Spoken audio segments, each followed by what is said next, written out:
All right, guys, just in the world of Sillyville, all right, but let's just have some fun. Daniel Cormier versus Brock Lesnar, what do you think? Do you want to see Daniel Cormier take on Brock Lesnar in the WWE? I'm just wondering what you guys think. So Daniel Cormier, tell you where this is coming from, is going to special guest referee a match. I believe Seth Rollins is in the match. Daniel's got a buddy over there, and I think it's Seth. So at any rate, Daniel's going to do this. I think that Seth helped him out. He's going to be a special guest referee. That's fun. Like, I could get that from Daniel's standpoint. He is a massive fan, a very legitimate massive fan that started off as a kid, sitting in the crowd with some popcorn when Dad would take him to the show, watched every Monday night. So now he's grown up. He's Mr. Established World Champion 2 times over. That would be a pretty cool experience for him. I was very happy when I saw that. And not the pretend happy, not where you pretend that you're happy for somebody. Like, that made me feel good. One thing that Daniel does, Daniel's one of the top voices and commentators in this sport. It's not that he's a wonderful, trained and polished commentator. It's that he's the toughest guy in the room. He's the most jovial, and you can see that he's an actual fan. You can actually see Daniel enjoying himself on a human level. You can see that little boy that was once inside the big bear, right? I mean, you guys agree with me. Everybody loves him. So Daniel was talking about, Daniel's always wanted to wrestle. It's very tough to get in there. Those guys were talking to me, I was 33 years old. And they said, you're too old. And I was just getting ready to fight Anderson Silva. And they said, all right, if you beat Anderson and you come on Raw with the UFC belt, beat Anderson Saturday, you will be on Raw. You have to have the belt. And they said that they would do that just to stick it up Dana's ass. I have no idea how that harms Dana. Dana would get a kick out of that, but this is what they said. They thought that somehow would be a blow to the UFC, and just to deliver that blow, they would do it. There was a glitch within the unified rules, so I didn't end up with the belt. It never happened, but I did get a message, which is you're too old. You're not what we're looking for. Now, I bring that to you because Daniel's 45 years old. Is he going to be able to go and break into the business? Well, you got to start somewhere, right? But he started in the audience at WrestleMania. I was given tickets to WrestleMania by Jack Swagger, who's a very good friend of mine. I drove all the way there. I take a crew. We get the tickets at will call. I'm in the nosebleeds. This is the worst seats of all. I mean, I thought when you get hooked up by the guy that you're going to be down. That's just what I thought. I'm okay being in the nosebleeds, but I thought something else. The only person that was up as high as me, because he was 2 seats over, was Daniel Cormier. I said, oh, you must have had one of the wrestlers hook you up. He said, yeah, I did. I thought I'd have better seats. I said, yeah, me too. So we sat there. So he's going from the nosebleeds down closer to the front row, and now he gets to actually be part of it as the referee, but he made a statement. And the statement was, if I'm going to wrestle, the match that makes sense is me versus Brock Lesnar. Now, I'm not predicting this for you guys, but I think we do all agree. We see the fun that Daniel's having. We like Daniel, and if there's something that we could do to support his idea, tell us what it is. Well, I am. I'm telling you right now. Simply go to social media and tag the WWE. That's it. And Brock versus Daniel for a couple of reasons. First off, I think that Brock would do it. Secondly, Daniel will do the JOB.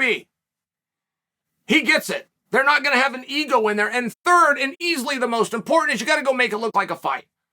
Like, professional wrestling no longer exists.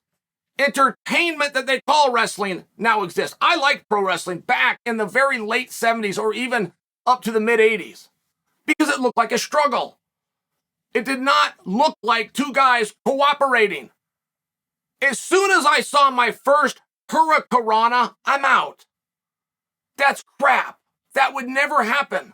But in the 70s, they used moves and they made the match, not only from a technical standpoint, but for the energy that they were putting into it, look like a struggle, look like a fight.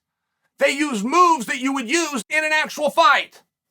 They would punch the guy in the face. They would kick the guy in the gut. They would stomp him when he was down, which are all things you would do in an actual fight. Laying across the table, placing your body while you're waiting for a guy to climb up the apron, get on the second rope, and jump off to elbow you. You would never use these things. So it's silly. And that's okay. There's a place for it, man. It does a great job. I'm just sharing for you. I don't like it. And the reason I bring that to you isn't just to sound like Jim Cornette. It's to tell you that Daniel and Brock could go on and put on what looks like a fight. You're not going to be able to train Daniel up. And nobody is stepping into this business a natural, aside from Logan Paul. It has never happened before. It's not happening again.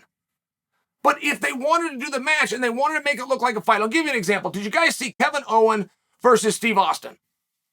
The reason that match actually worked, it wasn't just because Owen did such a great job building it, and he did. And it wasn't just because it was Austin, the sport's biggest star. It's because the moves that they used, the spots that they did, resembled an actual fight. So Stone Cold, even if in his later years, doesn't have to jump up and do a flying scissor head to... What are you talking about? He doesn't never going to go out there and do a small package. He's not going to be looking for a sunset flip. He's going to kick you and stomp you and punch you, and then you're going to kick and stomp and punch back. It actually looks like a fight, which is what it's supposed to do. Professional wrestling has athleticisms itself out of what it was supposed to be from the beginning, which is to look like a good guy versus a bad guy in a struggle that are fighting one another. And I'm only bringing that to you because, I do think that it has legs. I think that we are the ones that can control this. We can let Vince know this is the one that we want to see. And don't think you need to correct me about Triple H. Vince still runs the WWE. We could let Vince know this is the match that we want, but we all got to sell him on the idea that it's not going to look like Karl Malone out there or Dennis Rodman, which looked like two fools that did not belong. Brock and Daniel can go out there and work. They could do college wrestling moves. They could do MMA moves. It will look real. It will look authentic. They're not going to go out there and walk the rope. Daniel said him taking on Brock makes sense. Now, that's where I'm trying to help him. It makes no sense. It's ridiculous. Like it makes zero sense, but we can make it make sense.